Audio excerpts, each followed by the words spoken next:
So I've been waiting for this for a minute now. But we've I know where this is going. Yeah, we've been sitting on 3 non-alcoholic Stellas. Yes. So last episode we just heard Richie's opinion. Richie is not a fan of non-alcoholic beer. Eric, on the other hand, has not had a beer before and is not a drinker. So we tried to meet in the middle with a non-alcoholic beer for his first beer. So Yes. I'm going to drink this, but I'm going to wash it down with a Diet Coke. So, yes. So here goes nothing. Cheers.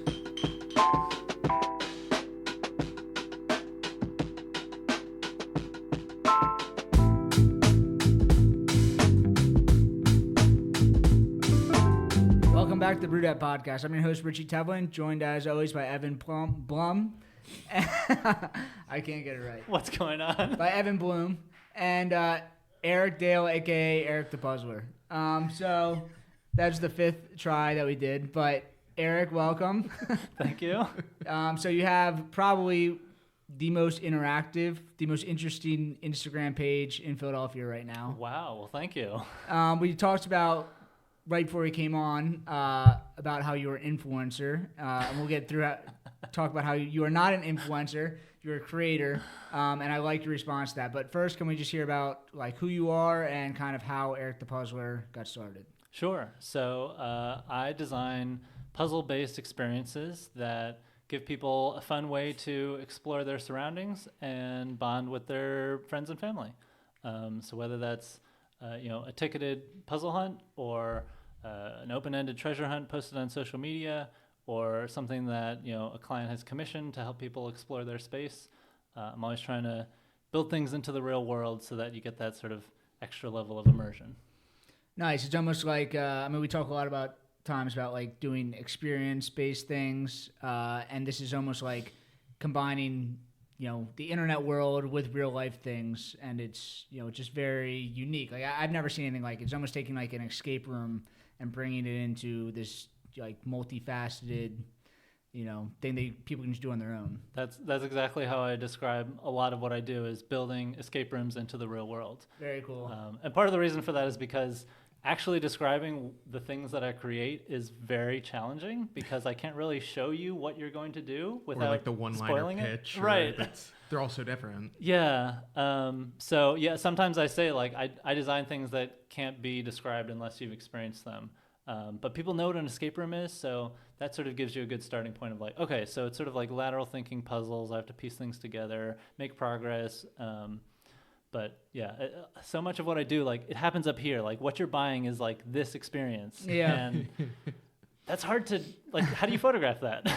You can, and like looking at your Instagram, it's like trying to figure out like what it is, but like I feel like you just have to do one of these things to figure out like what it actually is. Yeah, and if anyone's curious what I do, just go out and do it. Yeah, buy a ticket to something, on the lower priced end, and I'm sure you'll love it and come back for more. Get hooked. So can you talk about, I guess, your first experience and kind of how this got, I guess the first thing probably might not have been what is transformed into now, but maybe what it has kind of become from this first one? Sure. So the first thing that I did was called Philly Street Art Hunt, and that was born out of the pandemic. I was self-employed. I still am. But at that time, I saw, $16,000 worth of work evaporate overnight. But that freed up $16,000 worth of my time. And so I sort of had this idea in my head that had been suggested to me by a Philly street artist named Faith Davis to create a street art scavenger hunt. And for various reasons, including the pandemic, we didn't end up working together on that. But she had planted this seed, and so I started saying, okay, what would a street art scavenger hunt or puzzle hunt look like? And so what I came up with was what we in the biz would call a puzzle hunt. So it's a series of puzzles that you complete to sort of reach an ultimate objective. And I commissioned some street artists to create prizes for the participants. And then I sold some tickets, and it sold out. And so I ran this event, and so people were sort of running around Queen Village trying to solve these puzzles that had them, finding street art and then interacting with it in some way in order to solve the puzzles that they had. And I'm sure during the pandemic that was like, people Yeah. were just looking for something to do outside. Right. This was like part of the original impetus for when I launched it was like, I want to give people a way to like safely reconnect outside and like do a fun thing with their friends. But I mean, back in that, like all of my photos from that are people wearing masks outside. And it's like so weird to look at now. Yeah. So that went so well. It was fun for me. It was fun for the participants. And so I did another one, and that one sold out. And I did another one, and that sold out. And each time I was doing a different neighborhood, a different set of art installations in the real world, and a different set of prizes made by Philly street artists. And then the airport came calling, and the airport said, "Can you build something like this inside the airport terminals, so that people have something to because they already had the murals and the artwork up on the walls there." They have such an incredible art program there. Leah Douglas does such a great job. She's not the curator anymore now. It's this woman, Helen Kang, and she also does a fantastic job. But Leah reached out to me and said, we have all these art installations here. Can you build sort of a series of puzzles that ties some of them together to give people a little, adventure while they're on a layover or whatever? And I said, sure. So I built something there for the airport. It's still up. If you fly through PHL, you can check it out. And that was the moment where I said, okay, this isn't just Philly Street Art Hunt. Like Philly Street Art Hunt is an event series, but it's not a brand. Mm-hmm. And so I said, okay, I need to widen my scope a little bit because this is really cool to make something for the airport. And like, to be honest, it's like, wow, I earned a lot of money doing this compared to like selling individual tickets for an event. So let me broaden a little bit. And so that's when I became Eric the Puzzler. The name, that's when you created the name, was the Instagram page there? Like you like I had an Instagram page for the Philly Street Art Hunt events. Okay. But then I just changed it to Eric the Puzzler when I was like, I want to do things other than this. Yes. Yeah. And I've continued to do lots of things other than that. Nice. What was it like stepping out of like that same series and trying like a new series for the first time, or a new just scope of ideas, work? It was, it's fun. So much of what I do because it's fun. Mm-hmm. And having created an entire concept for an event and then executing it entirely on my own, just in the process of doing that sort of led me to have ideas for other things I could do in different ways. Mm-hmm. So I just sort of started throwing things at the wall, kind of. What was the event after the Street Art Hunt? I did like I've done 7 Philly Street Art Hunts, I believe. What was the next thing I did? I mean, I guess the Winter Challenge, if you count that. That's a free series of puzzles that I send to my email list every winter.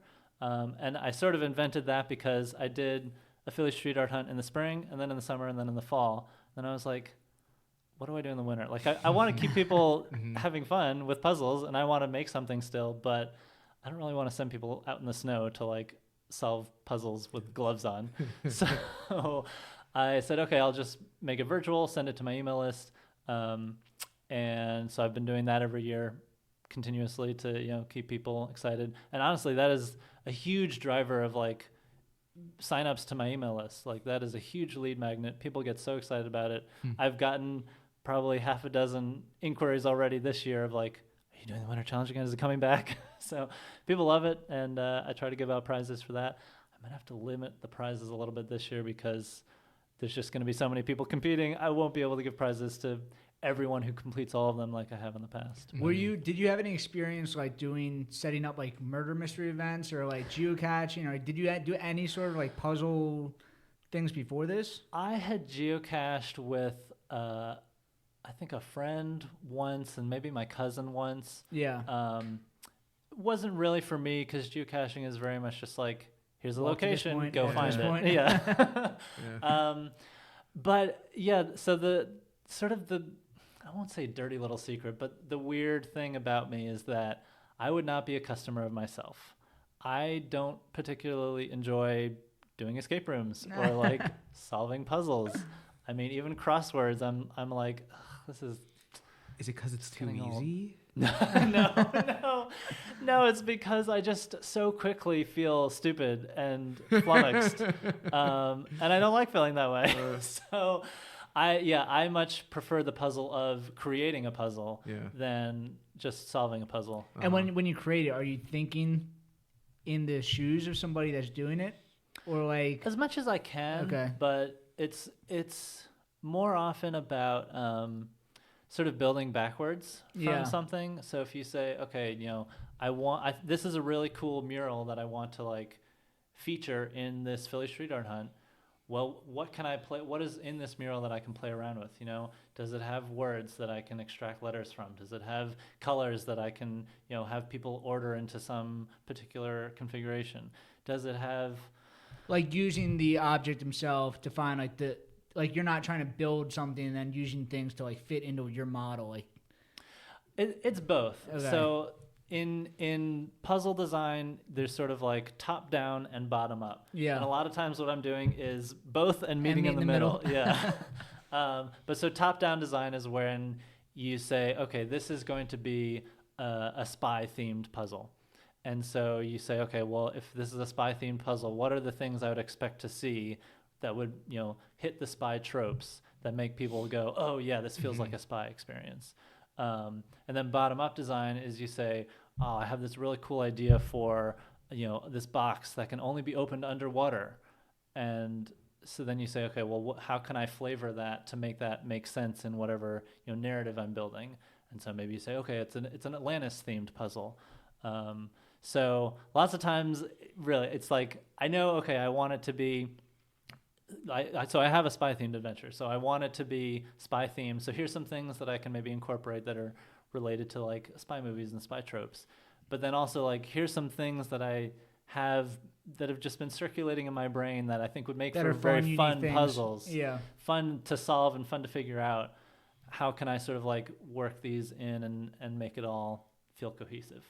Nice. And that's a challenge. Yeah, I'm sure. So we talked a little bit before. I guess you had worked with Street Department, and you are still a contributor there. Yeah. So you have this great understanding of Philly street art. Yes. I guess how has that influenced at all? Kind of this. I mean, I know that was your first thing that you did was the street art thing, but the idea of like looking at a city from a different perspective, like actually looking at these things and like you're noticing things that people aren't noticing. Definitely. I mean, street art is like a whole secret language in any city that has it. So if you can walk down the street and like see a sticker and be like, oh, that's, Bob Will Rain, that's El Toro. They were the first 2 sticker artists in Philly. Like it kind of gives you this connection to the city where you like, are sort of seeing the code in the matrix, where you're like seeing these things that normal people don't tune into. A part of the scene, and when you're just passing by, but right. Take a second to look at it, like you start to notice some things. Yeah, and sometimes I give street art tours, and the most common piece of feedback I get is, "Wow, you've totally changed the way that I look at the city." And I'm gonna, go back to North Carolina or whatever, and like I'm gonna be looking on the backs of street signs for stickers, So yeah, I think I just have the sort of brain that likes to understand my surroundings and what's going on. And a friend of mine once compared my sort of appreciation for street art to my geology major, which is what I majored in college, as I just want to understand the world, Mm-hmm. So like being able to like look at a rock and interpret what it means and what its history is, kind of appeals to me, I guess. And so street art feels the same way. And sometimes you're literally, looking at the layers of these things that have been put onto the walls. So having that eye, that approach to my surroundings definitely lends itself to creating interesting puzzles, because I'm sort of looking for those details that other people miss. So you said you yourself might not be interested in the puzzles that you create. Do you find that there's certain people that are attracted to these? Is there one specific type? Is it like more intellectual college people? Is it like, I don't know, more artsy people, like neighborhood vibes, yeah. Like people keep it local? So initially when I first started creating things, yeah, for some reason, the vast majority of my audience was women. Okay. Or at least people with female sounding names. Just every new follower was Melissa, Courtney, Sarah. Yeah. And women, I guess, okay. like puzzles. That's how I found you, through one of my friends, Audrey. Sent me your stuff, and I'm like, oh, this is all happening in Philly? That's crazy, yeah. So So maybe, but I mean that could be something as simple as like women are on their explore page more than men. Who knows? But now now that my audience is larger and I sort of have maybe a larger sample size, I would say I think people that are into board games and card games and just sort of have like sort of a playful approach to life, I think really enjoy my stuff. And also younger people. Just there's this amazing divide in who knows what an escape room is and who does not. If you ask someone over the age of like 40, 45, like what an escape room is, they have no idea. Or if they've been to an escape room, definitely not. But you ask someone, under 35, oh, they absolutely know what an escape room is, and they've probably been to one. So that's sort of like, just like this age divide of, do people even know what it is that I do, is definitely real. But yeah, I do think young, because like, the Philly treasure hunt last year, no, oh my God, that was this year still. The Philly treasure hunt this year was solved by a team of Penn PhD students. So like, pretty young. Yeah. Pretty young. And because I'm so Philly focused, I'm if someone wants to commission me to like fly me to Canada and build something in their airport, I'll do that. But I'm just sort of doing my own thing, and so I'm building with what I have, which is the city of Philly. So my audience is very, very Philly centric. Yeah. Nice. And so we've talked about this before, but you moved to Philly at a young age. How was just like changing to the city and like embracing the city? What was your first job out of college, right? Yeah. I can't really explain it, but it just clicked. Yeah.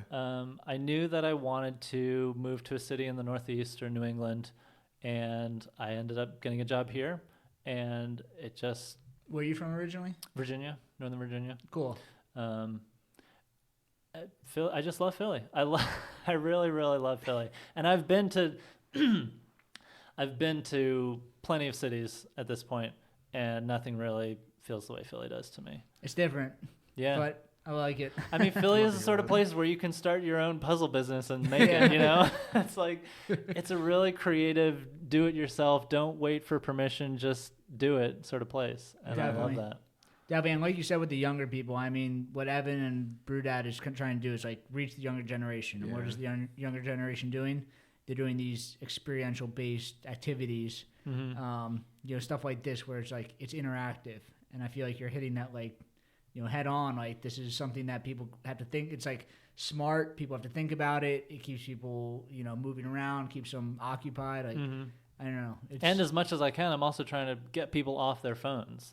Looking at, instead of, touching grass, they're looking at actual walls, Yeah, which is interesting because, you are so large on social media. Like you do have a large following on Instagram, but, what you're doing is not, like you said, influencer based. You're not getting people to sit there and look at your videos or interact with you online. Like you've created this thing kind of online that is not online.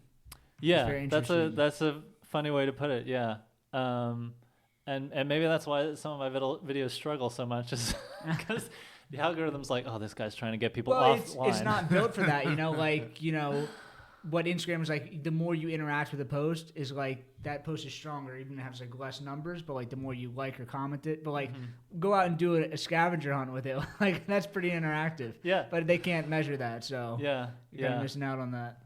But yeah, I don't consider myself an influencer because I'm not making recommendations. Yeah. I'm more a creator because I'm creating my own free and paid products that, if anything, I'm almost an entertainer. I'm creating forms of entertainment that people can do on their own or do with their friends. Yeah, I mean, you are, I guess, a creative agency, but like you do a lot of writing for Streets Department, and I think of these almost as like writing a story. Like you're writing almost a do-it-yourself adventure, almost. Yeah, or like a sort of a self-guided tour sometimes. Exactly. Yeah. So, have you run into issues with like you're hiding clues? Like, you're putting things in weird places. Yeah. Yeah, I try to keep a low profile if Okay. I'm like hiding something physical. Do people ever steal things by accident? I mean, not steal, but it might just be something on the ground, but they just pick it up, not even realizing that. The only thing that's been stolen was accidentally taken by a participant at one of my events who Okay. thought, "Oh, everyone else is done with this. I'm lagging behind. I'm so slow. I'll just take the whole thing."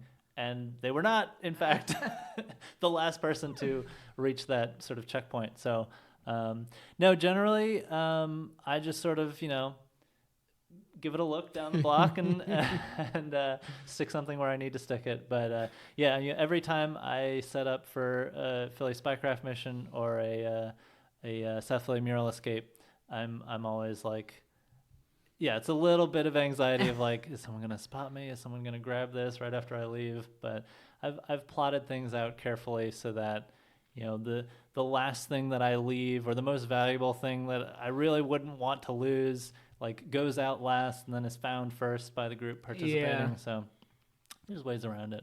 Have you been surprised? Like, have people like just found this way too quick, or like have you just been like kind of way too difficult on some puzzles, or they didn't work? It's very easy to make puzzles too difficult. Yes. You probably don't know that until you have someone doing it. Everything makes sense in your mind, though. Well, that's why I test as much as I can. And sometimes that's my wife, and she gets annoyed because she is not in my audience. But I make her test things sometimes, and that will sort of give me like a sense of what's working here, what's not working here. I mean, going back to the treasure hunt, I was surprised that was solved so quickly. I intentionally made that the hardest thing I've ever made, 5 out of 5 difficulty on my Eric the Puzzler difficulty scale, and that was solved in 10 days. And that doesn't mean anything because you don't know what went into it, but I thought that would be up for like at least a month. Yeah. Okay. So when I do a second Philly treasure hunt next year, or by the time this comes out this year, gonna try and make it even harder, or at least more involved, more locations or Those something. PhD students ruined it for everybody else. There were other people hot on their heels though. There were a couple of groups that were like very close, and so like that's gotta be disheartening. Like, you're so close, and like I know. you're crushing it, and somebody else gets there before you. But that's part of the fun. Are Probably. they able to see how close they were to the other people in this No, one? but they know because I told them like you are like in the 99th percentile here, so like well done. Yeah. And you also asked have I ever been you asked have I been surprised by how like how fast or slow, but yeah, most of the experiences that I create are not built around speed. It's more about progression, just making progress on your own time. yeah. And making progress as a group, and collaborating with people. So there aren't a whole lot of circumstances that I put people in where it's like it's a race to the bottom, and then I'm surprised by something. Just some rat race to some random corner somewhere, and everyone's people meet up. Except Keys to Philly. We have to talk about Keys to Philly. Right. Definitely people one too. love Keys to Philly, and that You is say it's not very fast, much a race. but I remember when you posted stuff for Brewdat, it was like literally like 30 minutes later or something. It was just like, how did this person find this so fast? And that was, you were the first key of season 2, and so I still didn't really have a good handle at that point of like how fast these things go now. So for the first 12 keys, none of them lasted more than 48 hours before being found. But then with the 12th key, Instagram decided this video that the 2 women who found it posted of them finding it and being excited, Instagram just decided we're going to push this, and that just skyrocketed my following. And people were so excited about these keys. And so ever since then, I don't think a key has lasted, I'd have to look, I think like 3 hours max. Wow. I love following just like how quickly someone, or how quickly your next post is like up. It's taken. They're so on it. I mean, I stopped like making plans for after I hide a key, because it's like I'm just gonna have to like get back on Instagram and like 30 minutes and post the video that has been found, so I don't have people running around looking for something that isn't there anymore. Yeah, sometimes there's these like Reddit threads where people just like how did you find this? Like there's Reddit threads about keys to Philly? No, there's Reddit threads about like people like finding like killers or stuff or some stuff. I'm like, how do these internet people find this stuff so fast? Like the clues that they find, I'm the same way with you. Like I can't follow. I don't have the attention span to like if I like can't figure something out immediately, I just kind of move on. But yeah, some people their brains work differently than mine, I guess. But persistence is definitely valuable for some of the things that I create. I'm sure you have lots of options for everything. Mm-hmm. and it's a lot of what I do is stuff that requires lateral thinking. So some people, just depending on your brain or the time of day or whatever, sometimes you'll look at something and just go, oh, I get this. I see what he's doing. I understand what I need to do. And sometimes you look at it and you're like, what is this gibberish? I don't. And so then you come back to it the next day and you're like, oh, wait, this is bolded and this is italicized. And so maybe there's something, so yeah, persistence can be helpful. Nice. And you have now this, the dinner party. Yes. So how is that going? Have you done actual events with that yet? Yes. So the escape room dinner party is something that I created recently with my partner, Alex Cahanap, and she is an event stylist with a company named Citrine, and they just opened a space in the Jasper House where we now can host this. So we've had this idea in the works since February. Jasper House is up in Kensington? Yeah. Cool. So we had this idea at a dinner party in February and slowly sort of put the pieces together. Her construction was delayed, et cetera. But we hosted our first one in November, and it was just a smash hit. So we sold out in about 2.5 days, maybe. And that's awesome. And I mean, generally, most people that, spend money to, do my paid experiences have a pretty good time. I generally have very positive feedback about the things that I create. The escape room dinner party is just unlike anything else. People are so, just the feedback I got from the first one, people loved it. So it just so happens that one of the people at the first one was the food editor for Philly Mag, and she found it on her own. We did not recruit her to she just came, and she recently posted a review basically of the escape room dinner party, and it's glowing. It's just absolutely glowing. So she, like everyone else, had a fantastic time. And hopefully she didn't post any clues or anything. No. Okay. And she was very nice and asking me what can I post? Do you have photos that would be safe for me to post? Yeah. And so I sent her some photos from the test run that we did. Like I said, test everything. And so she just on the back of her review, we've now sold out another one for March. So we've added another date. By the time this comes out, that'll probably be sold out as well, I'm guessing. But yeah, it was super fun to create and host, and now it's also this thing that we sort of have in our back pockets. So if someone approaches us and says, "Hey, can I commission an event or hire you for something?" Yeah, I saw on your website you had a commissioning page. So basically, you've done the thing with the airport, you've done this dinner party now, and because you're a creator, you can almost take anything that anyone throws at you and turn it into a puzzle. Right. And sometimes with the escape room dinner party, it's designed so I can just, if I coordinate with Alex, I can just host it again for a private booking, and so I did have 2 inquiries of someone potentially wanted to just get a huge group of friends together and nice. Do their own escape room dinner party.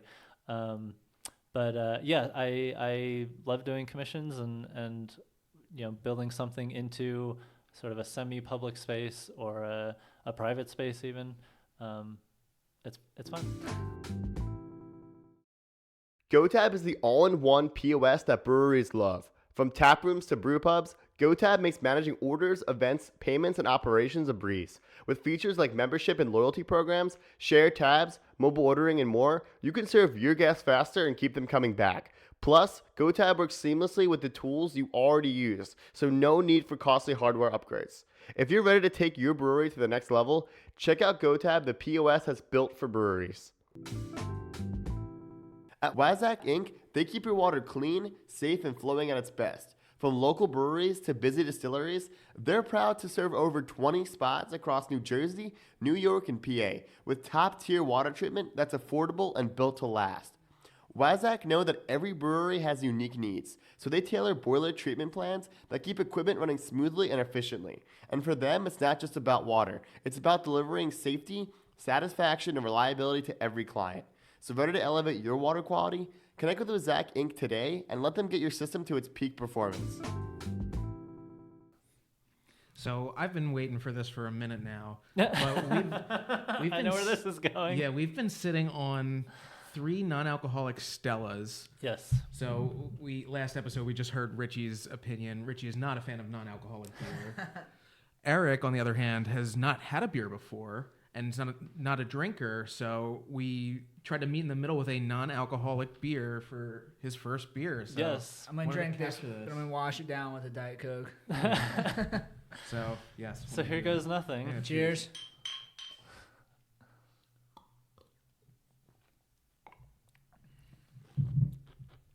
Yeah, not great. Yeah, I'm inclined to agree. I don't mind it. I love This is the Stella. first time for everything. Yeah, I think I'm gonna pass Stick on to your that. ginger beer. Stick away from it. Yeah, I think I will pull out what I did bring, which is a Virgil's. Nice. I love Virgil's. Yeah. So I guess with you not drinking, I guess the dinner party is not like a drinking event either. I guess you probably can't because you're trying to figure something out. Yeah. You probably need to be thinking for that. Yeah, you don't want to get too sloshed before Okay. you try and solve puzzles. We do have a welcome drink because just the way the space that we hold it is structured, we sort of have to like get everyone in like the main entrance of Jasper House, and then we bring them over to like the actual space where we host it. So while they're sort of like while people are arriving and if your Uber is delayed, whatever. Yeah. You can, and it also gives people a chance to mingle beforehand to get to know the people that they're going to be, sitting with. Definitely. How many people are in each We dinner? we do. It's a 12-person seating with 2 tables of 6.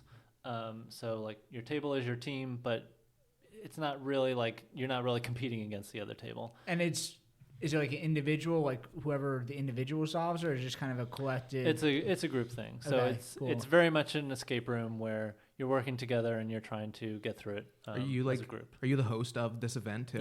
Yeah. Oh, that's cool. Yeah. So I'm there if people need help. Yeah. The first one, I don't think really I ever gave a hint. There was a couple moments of like meaningful eye contact where people are like, "Wait, is this right?" And I'm like, "No." How often does that happen where people just were reaching out to you and just like no clues? Like Depends That's on really if I fun. have something going on. Okay. Yeah, like when I did the treasure hunt, I mean that was another one where the video just went crazy. yeah, I was getting DMs all day long, people saying, "Is it here? Is it this? I think I found it." And it's like, if you're messaging me within an probably hour of pretty seeing obvious, this video, yeah. you probably haven't found it. yeah.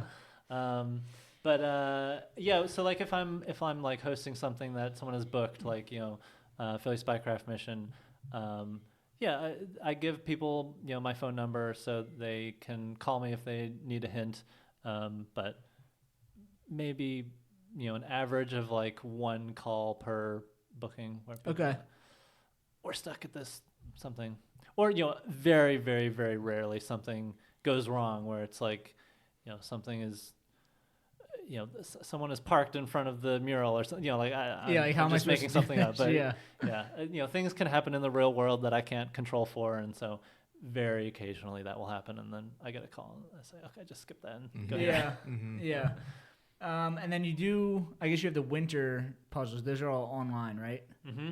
Do you think that you're going to lean into the online stuff at all? Because I guess that's more scalable, right? The online stuff. Oh boy, are you inside my brain?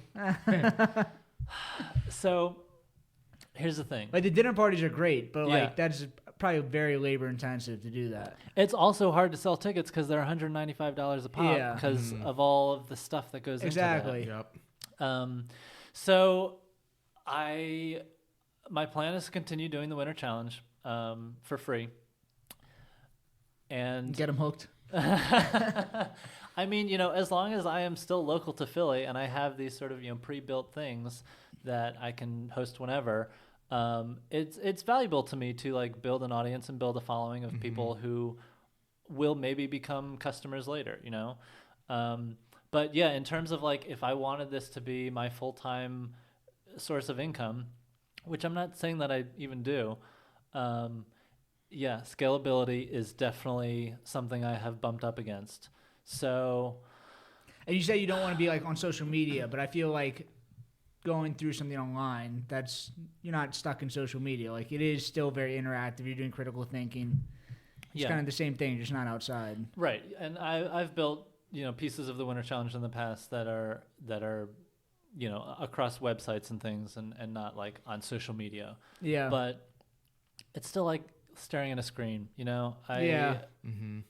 My preference is in person. Build things into the real world. But I have considered like in the future, maybe I start some sort of membership program and you get, a puzzle every month. And I think it would be hard to run that in a way other than digital. So that's something that I have on my radar. I don't think I don't think I'm at the level yet where I could start a membership and have it like work out sort of time and money wise. Yeah. Mm-hmm. But I mean, you have thought about these things. Yes, that's on my mind. Okay. So is there anything else that's in the future for? Oh, you're trying to get me to reveal secrets? All right.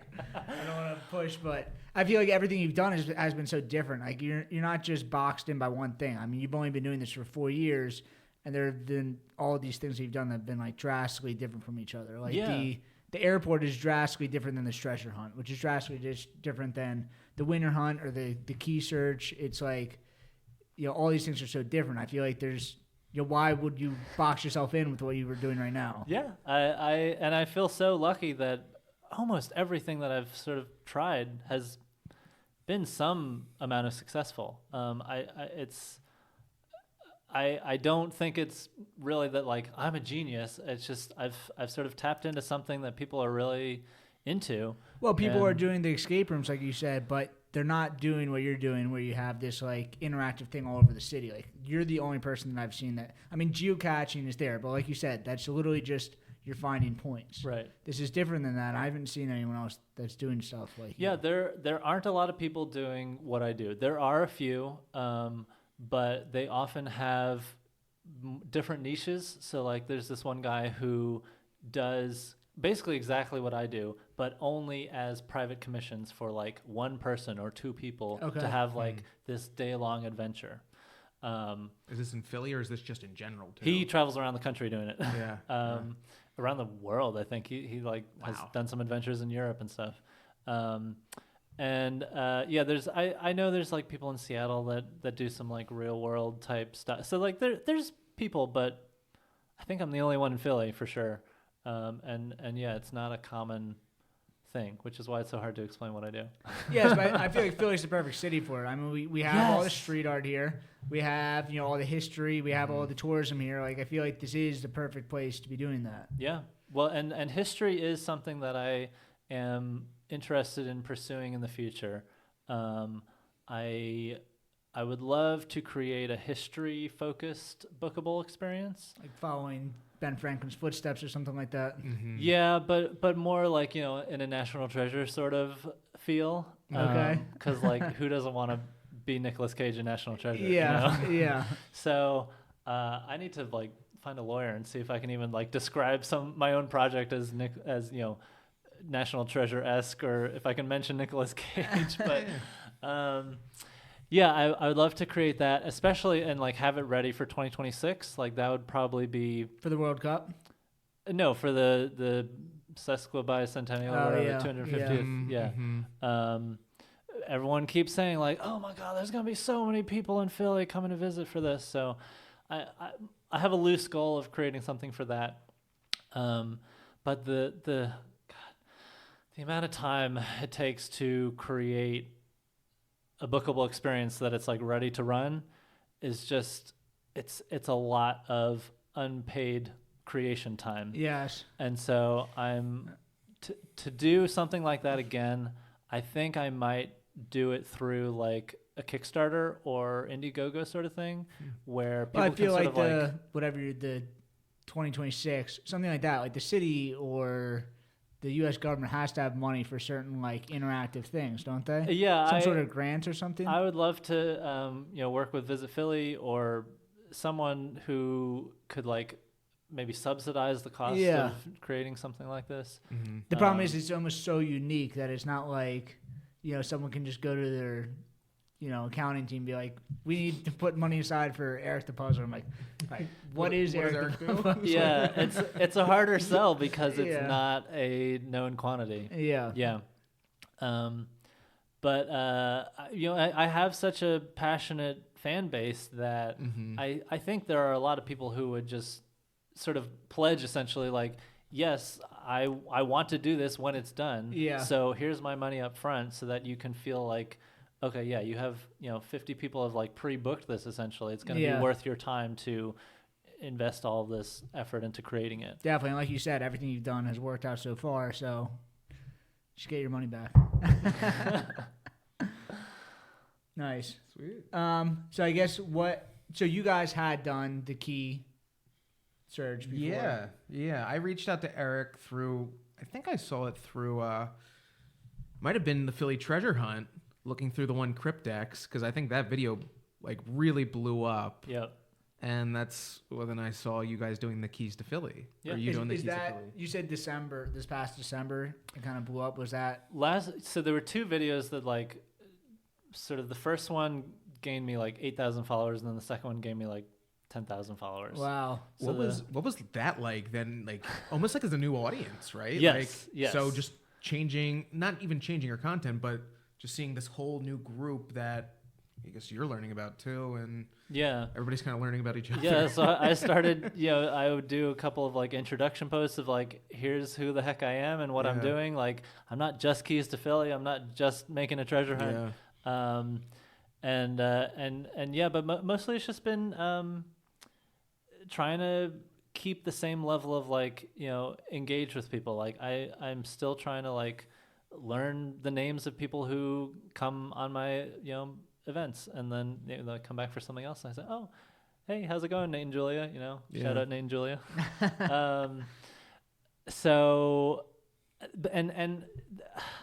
I feel like I talk about this a lot with just friends and whoever wants to hear it, but whenever people are like, advice or like being a creator, stuff like that, I always think back to this thing that I read years ago, which was,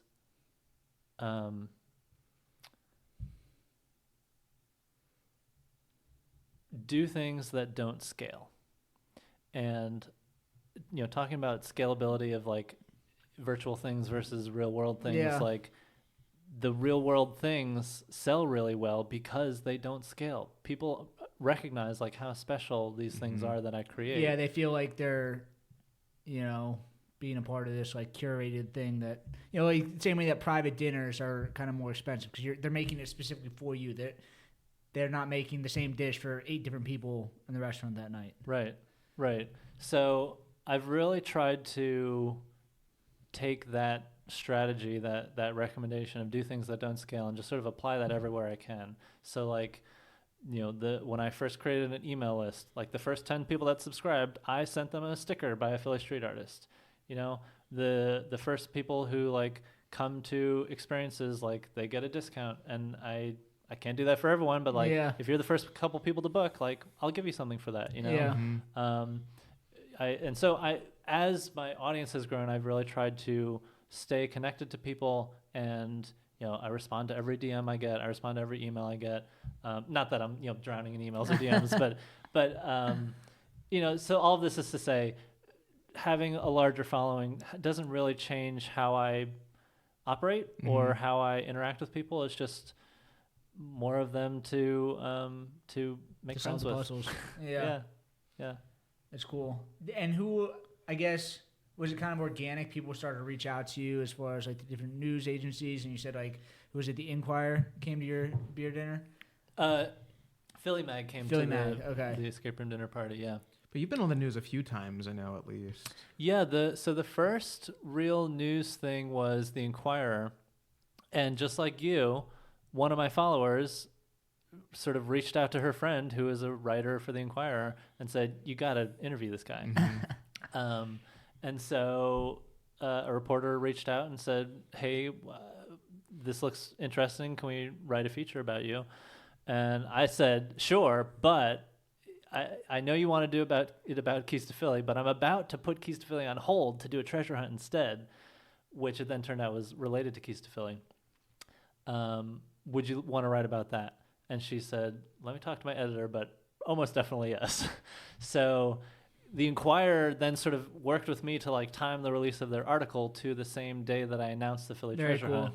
So it was kind of like this dual thing of like I announced it, and then they posted an article saying, "Hey, there's a treasure hunt in Philly." Yeah. I also think it's cool when like, I want to say like legitimate news sources like that, they like, when it like legitimizes what you're doing, like it almost makes it like not that what you're doing isn't legit, but it's like, it makes it almost feel a part of like the whole city. Like now it's like, it's become like a thing where now Right. it's part of the You the Google culture. Eric the Puzzler and you get an Inquirer article. You're Exactly. Like, oh, he's a Philly guy. Exactly. Yeah.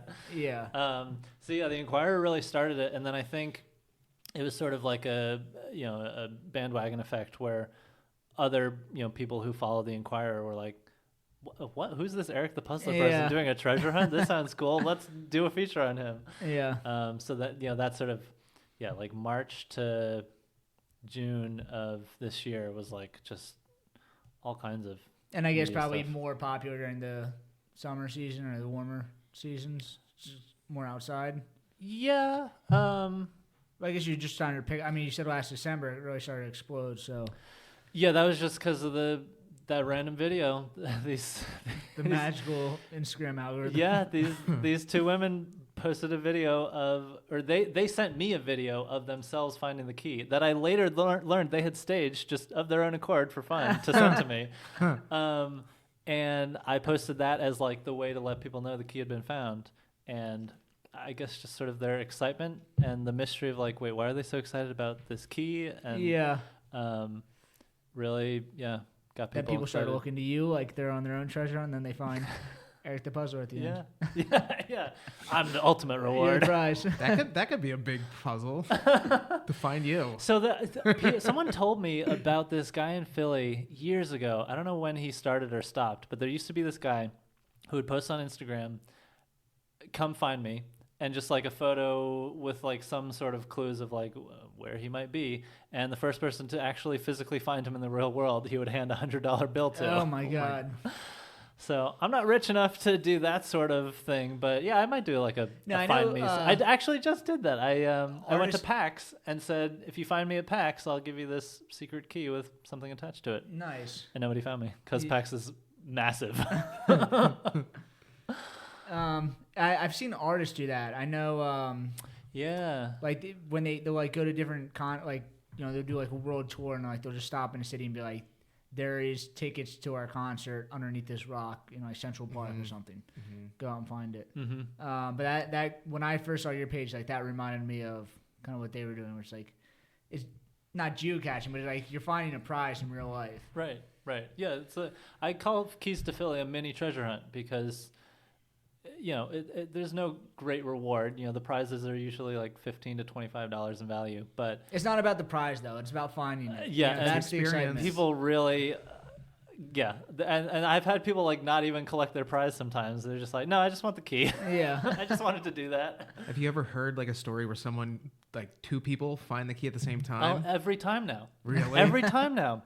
The last like 3 keys, people are commenting on the key post or messaging me like, "Oh, I got there right as someone else did and we were both too late." Like Oh my gosh. yeah, people are like running into each other trying to find these things now. That's so crazy. Yeah. But that's cool. Like That's that's an so extra cool. real world layer, of like Yeah. you're meeting someone else and you're like eyeing them and you're like, "Wait, are you here looking for a Uh-huh. key?" Yeah, but like different parts of the city, like Yeah. completely different walks of life, and you guys are both doing the same thing. Yeah. It's fun. Yeah. So that's just a total knock-on effect that I did not plan for that people are just now getting to have. And these are all kind of in Philadelphia proper. Yeah, Keys to Philly is always within Philly city limits, but Cool. I mean that's not much of a restriction. No, it's Philly huge. is so huge. Cool. Yeah, You no, have it? I was curious, like, right now, as you're, like, kind of doing more and more, do you have to, like, have anybody help you build puzzles or anything like that? Has that become a thought? Like, we say not scale, but, like, as more work comes your way or you're building more things. No, Okay. I part of the reason I'm self-employed is because I don't ever want to have to manage someone. I don't want employees. I don't want contractors. I'm perfectly happy to just do my own thing and do it all myself. And I think part of that comes from just like being an only child. Like I'm used to being on my own, and if I want something done, I have to do it myself. Yeah. I think it also like the treasure hunt. It's coming from like one perspective. So if like these people that have done like multiple hunts for you, they almost start to think how you're thinking. There are definitely people I could name who like Really? they know what an Eric the Puzzler puzzle looks like, Yeah. and they have a bit of a leg up. Yeah, That's fun. Keep doing them. You get better. yeah. But no, I don't ever want to hire people. I'm happy to partner with people, like Sure. the Escape Room Dinner Party, or Yeah. like I've done 2 different projects with Philly street artists where we've partnered together. So it's sort of a part puzzle, part art type of installation. And that's great, Yeah. but Yeah. I don't want to have to direct someone or hire someone really. Are you finding that puzzling or these kind of riddles are kind of bleeding into your other work? Like, do you find yourself thinking about things differently now? Because you are like a kind of freelance creative director, right? So are you kind of finding some things that as you're creating puzzles are now like I don't think so. all No, right, two because separate things. that's with graphic design and photography and writing, you're generally taking direction from a client who wants something specific. Okay. So I'm not going to sort of shoehorn a puzzle into that. All right. But We won't be looking at some like I don't know, some new bottle label and just find like a puzzle on it. only if that is part of the design brief. Okay. It would be very interesting. So I'm in the middle of like opening up this brewery, and we have to get all of our labels approved by the PLCB. Like cola, it's called cola approval. But it would be funny, like these people like ding you on the most random things, but like I wonder like if they're so strict about everything, like if I just snuck in a puzzle, they'd be like, no puzzles. There's a brand of wine that their label looks like a cryptex. Yeah. And so it's Oh, got wow. like dials on it, and yeah, a friend of mine sent that to me. Wow. It's like, you should partner with them. And I DM'd them, and they did not reply. They don't get it. It's okay. Yeah. Not everyone does. No. Cool. So, I guess what's next in store for you? Still trying to get some intel. Okay. Yeah, but you have the dinners, but like, is there anything else? You had the treasure hunt. Is there another large hunt coming soon? I am pleased to say there will be another Philly treasure hunt in Cool. 2025. Cool. If you are interested in like sponsoring that to help that happen, I would love to talk to you.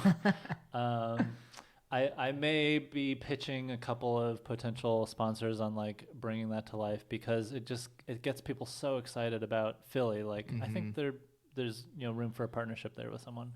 I'm working on another event that I can't really talk too much about right now, but that will be sometime in 2025 as well. I am also working with a Philly artist to build an escape room into her studio space. So that should be a pretty unique experience. That has been a little bit put on hold for various reasons, but that will hopefully be happening sometime in 2025. How does that work? It's like, you're staying in the studio till you finish the piece of art. Like, No, it's not. It's not about making art. Okay. But it's about It's sort of about her art career, and so as you progress through her studio solving puzzles, you are seeing pieces, kind of cool. exclusive Wow. pieces of like her art and like so it drafts makes you kind and of think sketches more and critically things. about it and kind of see it from That's the so cool. perspective. Yeah, That's cool. and see sort of behind the scenes of like both the studio space itself and then also, early drafts from murals put up 20 years ago, Yeah. And then I'd love to do another Philly street art hunt because I haven't done one of those in a year at this point now because I've been just too busy with other things. Yeah. trying to experiment and keep it fresh and things. So I'd love to bring back Philly street art hunt, do another one of those. I also would love to do a Philly architecture hunt. So basically same model, but just with an architecture theme instead of a street art theme. Yeah. Cole out there like nodding his head yes. I can't see it, but I can tell. And Philly's a great city with lots of cool architecture, so I think there's plenty of grist for me to mill there. Mm-hmm. That's kind of what I can talk about at least. Cool. And then we can find you at Eric the Puzzler on just Instagram and TikTok. Instagram and TikTok, Yeah. and then your website is ericthepuzzler.com. Yep. And that's where all your events are also hosted right now. Like, Yes. Yeah, you can and if you are like seeing this and for some reason do not know who I am or you follow me already and you're like, oh, I didn't know about this thing you just talked about, that is because you're not part of the Puzzle Well. So if you join my email list, the Puzzle Well, you'll always be the first to know about new things and discounts and free things like the Winter Challenge that only goes to my email list. So join the Puzzle Well. Nice. On my That's Gen website. Z's second favorite thing after experiences is free things. So, yeah, it's because we're all broke. yeah. Yeah. Cool. And then you can find us at Brudat or at the Brudat Podcast and subscribe on YouTube. And we'll see you guys in 2 weeks. And real quick, how do you pronounce his last name again? Evan Blum, like a plum. We have claps in the studio right now. Thanks, Eric. All right. Awesome. Thank you. Thank you.